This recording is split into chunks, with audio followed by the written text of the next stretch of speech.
अगर आप शिव महापुराण शुरू करने जा रहे हैं तो इस बातों का ध्यान जरूर रखें। 1. मन साफ रखें। कथा सुनने या पढ़ने का असली फायदा तभी है जब आपके मन में किसी के प्रति नफरत या बुरा विचार न हो। भगवान शिव भाव के भूखे हैं, इसलिए पूरी श्रद्धा के साथ शुरुआत करें। 2. अनुशासन और सादगी खाना पीना।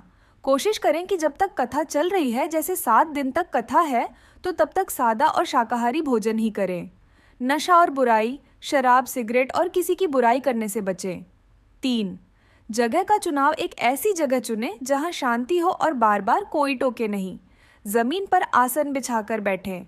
अगर स्वास्थ्य ठीक ना हो तो कुर्सी पर भी बैठ सकते हैं, बस मन शिव में लगा रहना चाहिए। 4. शुरुआत कैसे करें? सबसे पहले भगवान गणेश की पूजा करें, क्योंकि हर शुभ काम से पहले उनकी पूजा होती है। अपने गुरु और माता पिता को प्रणाम करें। फिर शिव पार्वती का ध्यान करके कथा पढ़ना या सुनना शुरू करें। 5. क्या चीज़ें साथ रखें? पास में एक तांबे के लोटे में जल भर कर रखें। कथा पूरी होने के बाद उस जल को घर में छिड़कें या पी लें, वह प्रसाद बन जाता है। शिव पुराण की किताब को हमेशा साफ कपड्ढे जैसे लाल या पीला रुमाल पर रखें।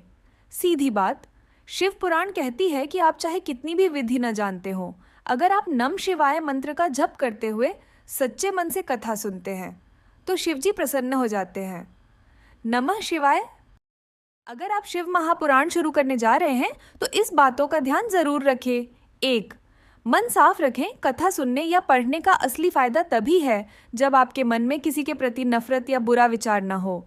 भगवान शिव भाव के भूखे हैं, इसलिए पूरी श्रद्धा के साथ शुरुआत करें। 2. अनुशासन और सादगी खाना पीना। कोशिश करें कि जब तक कथा चल रही है, जैसे 7 दिन तक कथा है, तो तब तक सादा और शाकाहारी भोजन ही करें। नशा और बुराई, शराब, सिगरेट और किसी की बुराई करने से बचें। 3. जगह का चुनाव। एक ऐसी जगह चुनें जहां शांति हो और बार बार कोई टोके नहीं। जमीन पर आसन बिछाकर बैठें। अगर स्वास्थ्य ठीक न हो तो कुर्सी पर भी बैठ सकते हैं, बस मन शिव में लगा रहना चाहिए। 4. शुरुआत कैसे करें? सबसे पहले भगवान गणेश की पूजा करें, क्योंकि हर शुभ काम से पहले उनकी पूजा होती है। अपने गुरु और माता पिता को प्रणाम करें। फिर शिव पार्वती का ध्यान करके कथा पढ़ना या सुनना शुरू करें। 5. क्या चीज़ें साथ रखें? पास में एक तांबे के लोटे में जल भर कर रखें। कथा पूरी होने के बाद उस जल को घर में छिड़कें या पी लें, वह प्रसाद बन जाता है।